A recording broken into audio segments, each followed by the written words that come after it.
put people up on a pedestal, right? And this is what you do with your icons, your sports heroes, and whatever. But then I got to know the guy, and he was one of the kindest, most intelligent, funny guys I had ever met in my life. He really is a regular, everyday guy. And his level of grace towards me was unequaled. I'll never forget it. Welcome to HarmonyTALK, the podcast that celebrates dreamers and doers who follow their passion. This podcast is sponsored by AM Skyer, a third-generation family insurance business started in 1920. I'm your host, Todd Stephens. Mike Kunda spent more than 20 years searching for a purposeful career until he won a national lookalike contest without even entering. Today, he makes a living portraying his childhood hero, Rocky. The Oscar-winning film follows the career of its title character, boxer Rocky Balboa, and weaves a relatable tale of humility, loyalty, and redemption that forever changed the DNA of Mike Kunda. His inspiration doesn't stop at portraying the fictional title fighter. He's also a painter, an author, and the focus of a documentary film called The Pretender. Mike, welcome to the program. How you doing today, huh? Hey, there we go. I wasn't sure how soon we'd see Rocky. It never shuts off. No. I'm just teasing. I do know. Yeah. I know where Rocky ends and Mike starts. Trust me. Some people don't think so, but I do. Well, that's an interesting concept too. And how young were you when you first saw the movie? 11 years old. It was February 79, and my father had said, there's this movie on TV. It's called Rocky. It's about this guy. He's a boxer. I had problems at the time with schoolyard bullies, and I thought maybe this might be a good way to kind of reach out to me via my imagination. And sure enough, I never looked back. Now, was Rocky the first kind of fictional character you were in touch with as a younger person, or were you a dreamer? No, I was always this odd dreamer because I was always on the cusp of having friends. I had acquaintances, but I don't know that I had friends. So to supplement that, what I used to do is I would get lost in dress up as a kid. Zorro, Lone Ranger, $6 Million Man, Superman. They were my original heroes as a kid. And I found kinship there. I found a bit of a North Star, but not until Rocky did I really see where the road was going to go. What was it about Rocky that did it for you? Did you see yourself in the character? Yeah, so a lot of people ask that, and it's like, what would an 11-year-old kid see in this leather jacket, bulky fedora, smoking? I never smoked a day in my life, but what was it about Rocky? And it was the insecurity, and it was the loneliness that I was immediately attracted to. There's a scene early on where Rocky gets berated by Gazzo, the loan shark. Let me do the thinking. Will you, Rock? I won't let that happen no more. Rocky doesn't break the guy's thumb because Rocky's a nice guy.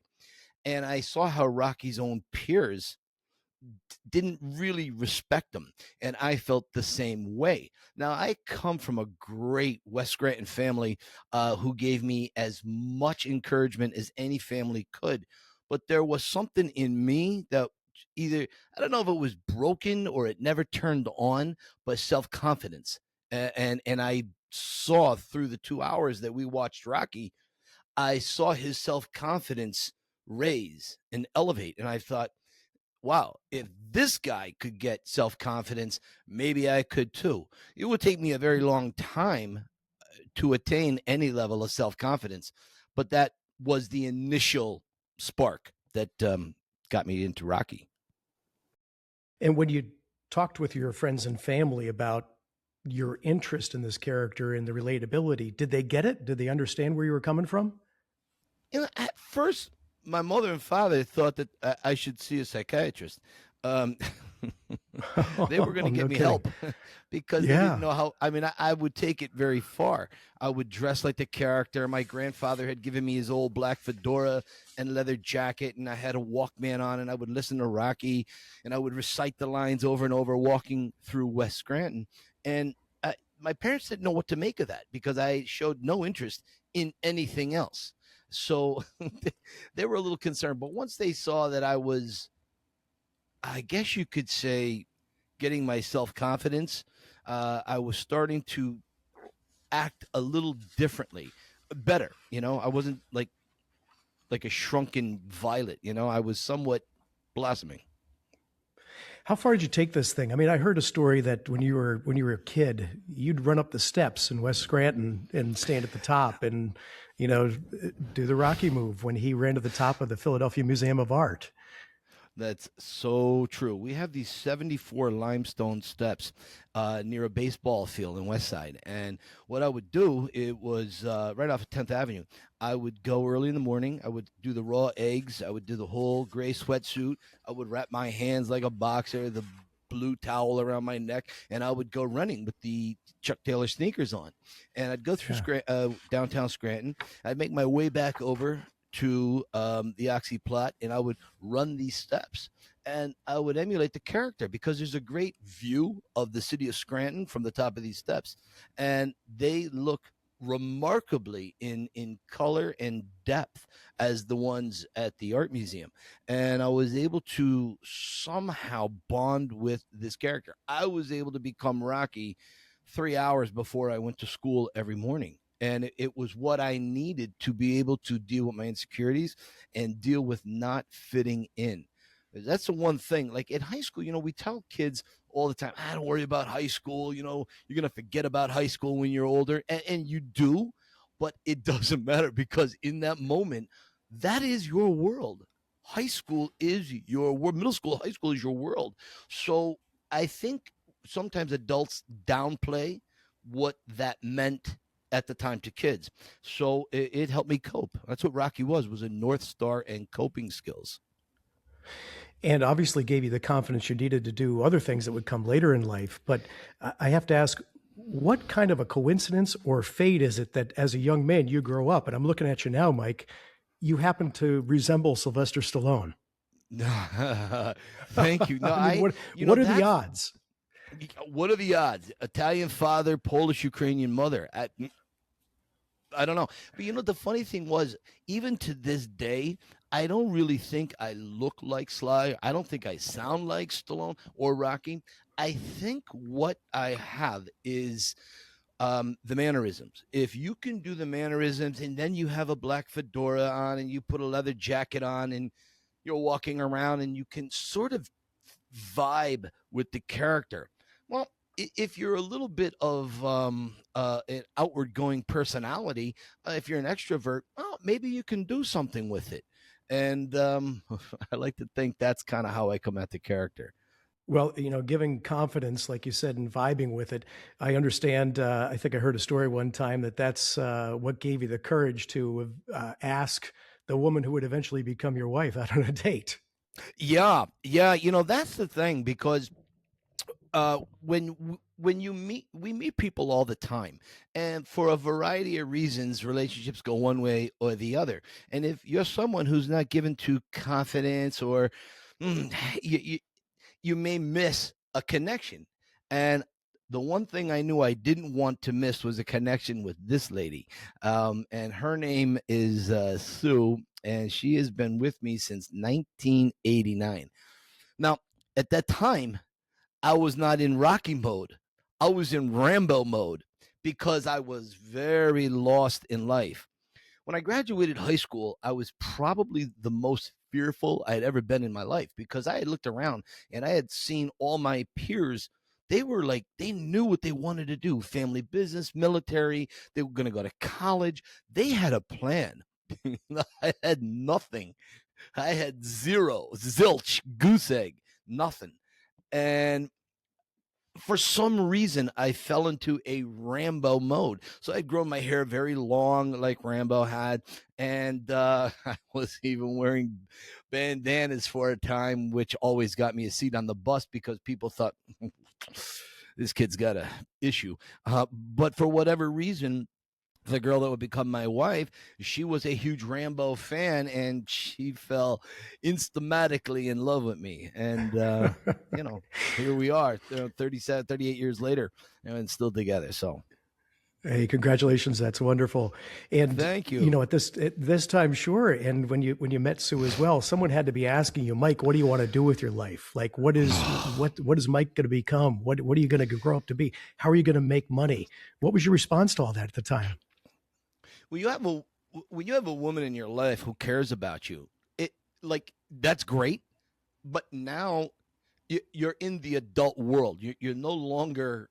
You can't play. You can't dress up. You can't fantasize. Now you got to work. So for a little while, Rocky and Rambo began to take a back seat as I went from job to job. It was all manual labor jobs. It was digging ditches, working in warehouses, cleaning horse stables. It was a whole bunch of horrible jobs.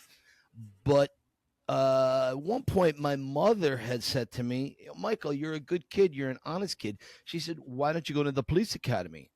And I remember laughing at her, but then I thought about it. I thought, well, I don't know, why not? So I did pretty well, and I was a cop for about 5 years.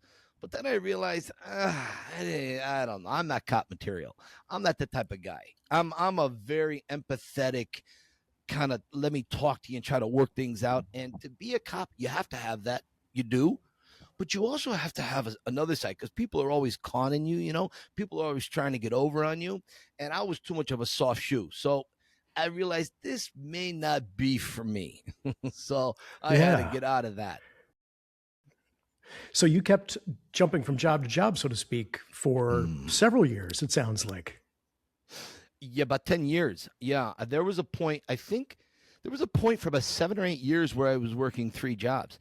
I was doing drywall and wallpaper painting. I was pumping gas full time, and I was a cop, part-time police officer.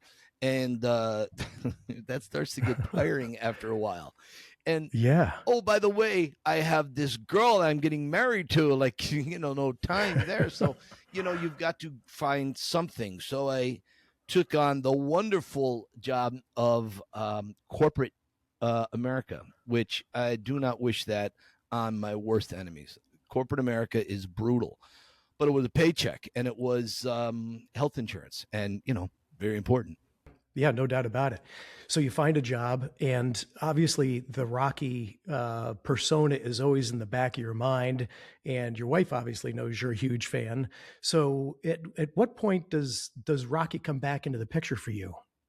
Rocky never left, because what I would do, my wife had a dog. She had this dog, Keisha. And so I would always take the dog for walks. And it was the way it would become like a psychiatric outlet for me. So whatever stresses I had built up, whatever I couldn't get out in the gym, I would take the dog for like an hour walk at night under the cover of darkness. And I would, again, instead of a Walkman, I would listen to an iPod, and I would listen to Rocky talking, and I would just be reciting the lines, and I would be moving like the character and doing all the shtick I had done as a kid. It was the only way I could have this outlet, and I would come back, odd as it sounds, refreshed. So it never really left me.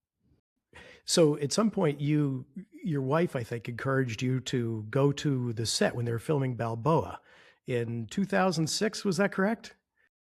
Yeah. So back in the day, in late 2005, Stallone had given an interview that he's going to be at Philadelphia at this particular section, and fans are welcome to come down and hang out and watch. And so that's exactly what I did. And Sue was like, okay, if you go, you have to bring this, you got to bring something with you to get Sly's attention.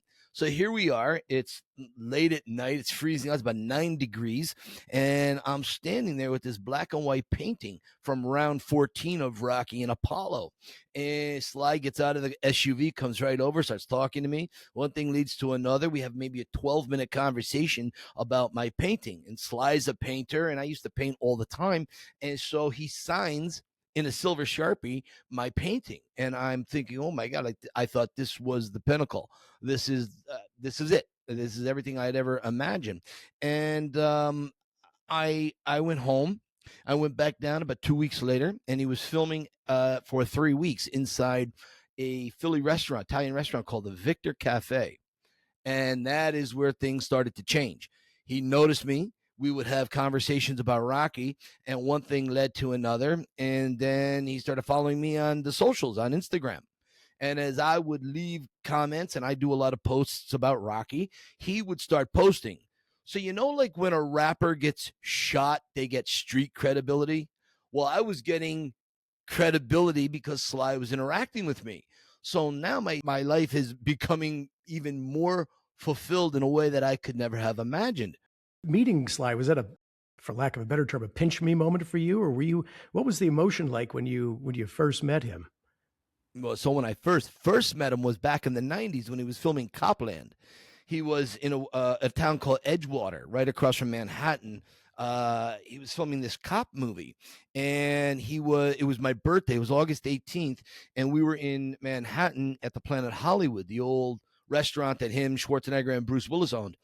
And he was there. And that was the first time I saw him, and I could not move. He's walking right past us, and my family's pushing me. My wife's like, "Go tell him it's your birthday." I couldn't even talk. I was so beside myself. Anyways, he had said happy birthday, and that was it. The next time I met him was at a book signing. He had a book out. It's called Sly Moves. And so I had gone to Rockefeller Center, and he had signed 4 copies that I bought, and we had a little interaction. And that was quite remarkable. So I had these 2 interactions with the guy, and they went very well. But the second time, after the book signing, I couldn't believe I had this conversation about a mutual friend that we both had. And after I went outside, and I was leaning against one of these giant cement planters, and I got very pale, and I got very emotional. I couldn't believe my idol. Before I got to know the guy, you put people up on a pedestal, right? And this is what you do with your icons, your sports heroes, and whatever. But then I got to know the guy, and he was one of the kindest, most intelligent, funny guys I had ever met in my life. He really is a regular, everyday guy, and his kindness and his level of grace towards me was unequaled. I'll never forget it.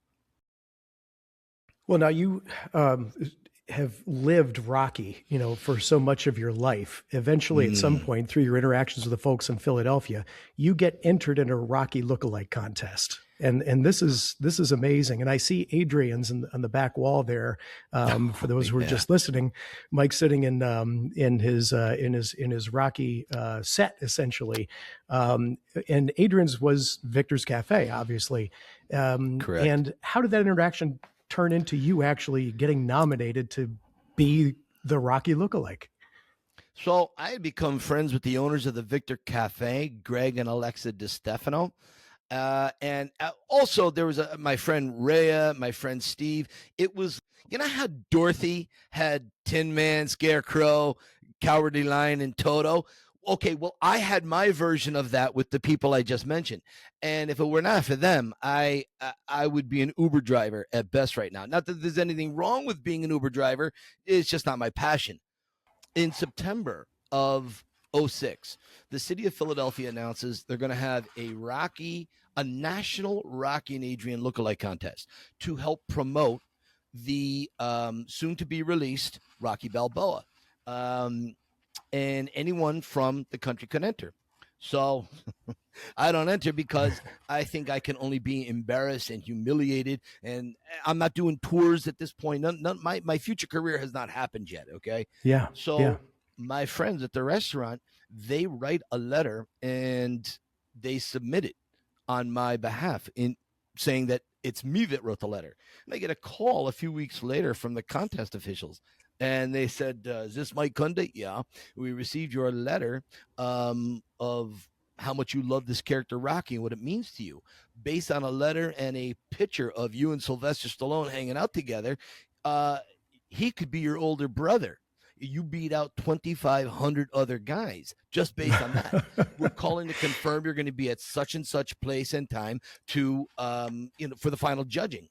And what are you talking about? I didn't do it. And they said, well, I said, how'd you get this letter? And I said, oh, it was mailed to us. I go, do you have a return address on the envelope? Yeah, the Victor Cafe. Anyways, I decided to enter the contest. And on the day of final judging, the other 4 contestants looked far more like Rocky than I did. They were leaner, more muscular, thick, black, wavy hair, classic Italian nose, deep voice. And I'm like, oh my God, there's no way. I'm coming in last. That's it. I'm going to look like a fool. And so my wife says, well, you better come up with a plan B. I figured I will just become Rocky. And I tell my wife, you're not Sue. I'm not Mike. I'm Rocky. You're Adrian. I said, this is how we have to talk to each other and anyone who interacts with us. And I ended up winning the contest because the other guys didn't go into it that far. It was just a day off for them to have some fun. And the winning prize was a couple of nights in a swanky hotel in Philly. And you got to go to the premiere as Sylvester's guest. Wow. So I spent time with him, spent a lot of time with him actually at the after party. And it was quite remarkable. It was, that's how it all really got started. Can you, so the contest too, so obviously you're impersonating Rocky, and I got to ask, I know you opened up, but can you give us a taste of what Rocky Balboa performance got you that win?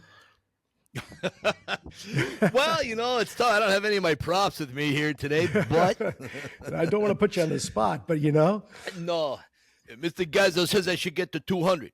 Mr. Gazzo says I should get to 200 to break his thumb. You know what I mean?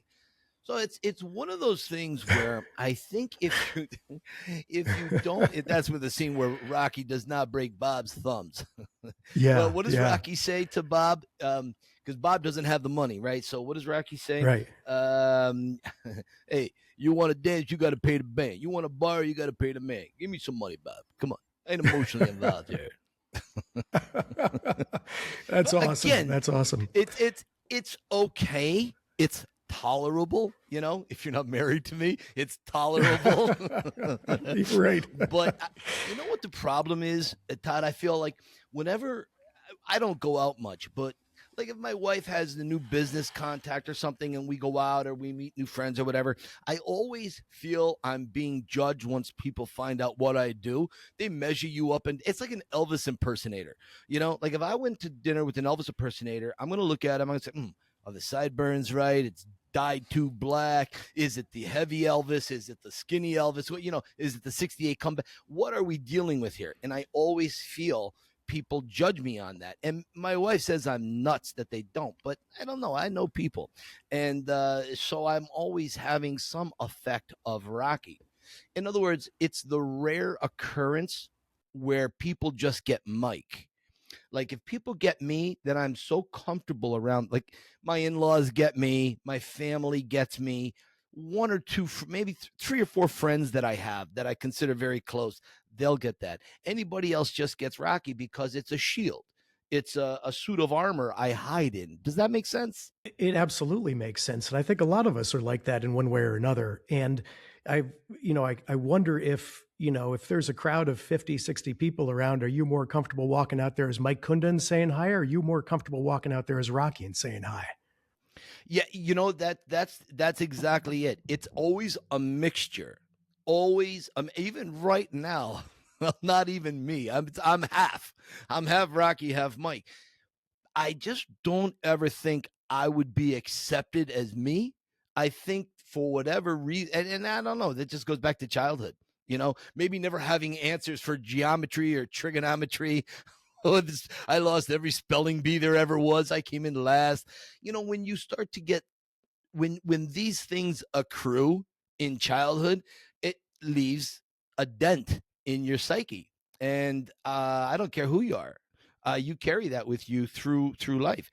And I, not that long ago, about a year and a half, 2 years ago, I had reconnected with one of my one of the kids I had graduated with, and she had told me, "You never know what's going on in someone's life. You never know." And she broke down what her high school years were like to me, and I had no idea. She was in the peak of the it girls, and everyone wanted to be friends with them, and I had no idea what she was going through. And I thought, my God, I wasn't alone, but we're all too afraid to step out and go to one another because peer pressure. You know how it is.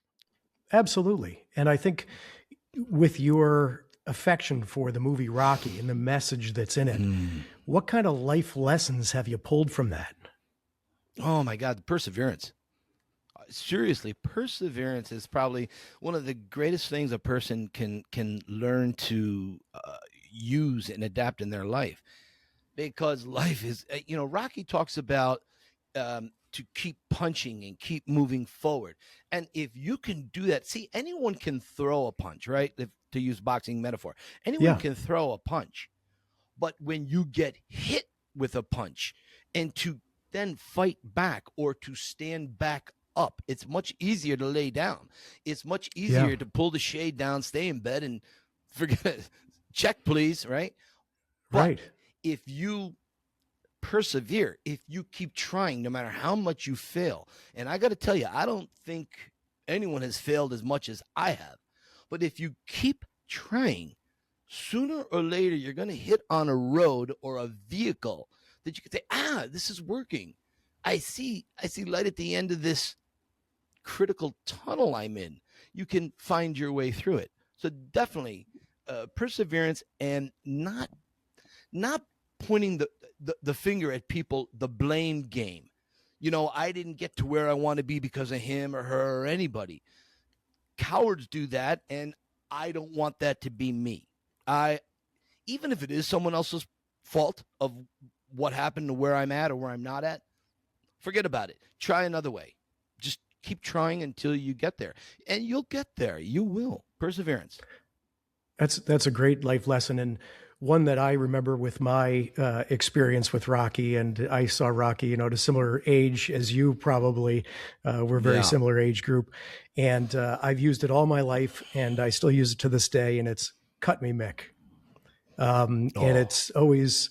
I've always said that because, no matter how tough things get, if you still have that perseverance, as you're saying. Yeah. And in that scene, Rocky's eye had become so swollen he couldn't see. And, Mick said, "We're going to call it. You can't take no more." And he said, "Cut me, Mick," which, to those of you who might not know the boxing relationship to that quote, it's to basically lacerate the eye to open it up so that you can actually see again. So when it gets that tough, drain the blood. So you got to do what you got to do to finish the task at hand. And a lot of times, so many of us, myself included, quit early. And if we had a crystal ball, if we could just see what is on the other side, what if I kept going? Would I be somewhere else? Would I be successful? Would I be in jail? Right. Well, and you mentioned perseverance, and it's so relatable to your story because you then opened the Yo Philly film tour. And for those of you who are listening, Mike, you've got a film tour that actually takes people to where some of the scenes in Rocky were shot. Who gave you that idea? Yeah, there were like 75, 80 locations that were filmed in Philadelphia. And so what I did, we were watching Rocky Balboa. Rocky goes on a tour with Paulie of all the old places, remembering his love for Adrian. And my wife said, boy, wouldn't it be interesting if somebody did a Rocky tour? I go, my God, I'd totally do that. And she said, no, you should do this. So one thing led to another, and I started doing them on big buses. And I said, no, this is too insane. And I started doing private tours. So for like the last 17 years, I do private tours in Philadelphia, and I get people from around the world. I stay busy year round, and it's incredible. I hear people's stories, and then usually I talk to Sly, or I message Sly once a week or once every 2 weeks, and I ask him so many questions about Rocky, and so he'll text me back a story, and I pass on these stories on top of everything else that I've learned and saw when I was on set. And it's quite remarkable, and people seem to like it, and it pays the bills. Well, and I hear it's endorsed by Sylvester Stallone. It is. He did endorse it, and he is in my documentary. Believe it or not, Sylvester Stallone is in a documentary about my life. Which, my God, I wish we had more time to talk about that. But that was crazy how that happened. Yeah, and I can attest to that. I've seen the documentary. It's a great story. And if you want to know more about Mike's life, it features your parents in there so prominently. And I know how important they are to you. And I know your grandfather kind of hit that home for you when you were a young man, when he gave you that black coat and hat. Yeah, he sure did. When you have someone that can see that you're on a journey, you don't even know you're on a journey, but someone else does. When they take that moment to pass something on and say, here, I think this can help you. You don't understand it at the time, but boy, looking back, I see the wisdom. And my grandfather, he only went to 4th grade. He was a Scranton coal miner. What did he know? He knew more than I did. Yes, that's wisdom, right? That's wisdom. Yeah, that's exactly right. Wisdom. And I also love at the end of your documentary, I don't want to steal it for people, but or ruin it or give it away, but your parents have such a sense of pride. And I see in your father, and I think the question posed to them was, how does it feel that Mike stepped out? He's actually been able to realize his childhood dream. He told people he wanted to be Rocky. This guy's Rocky. And your father says, we're so proud, we're so happy, he worked so hard.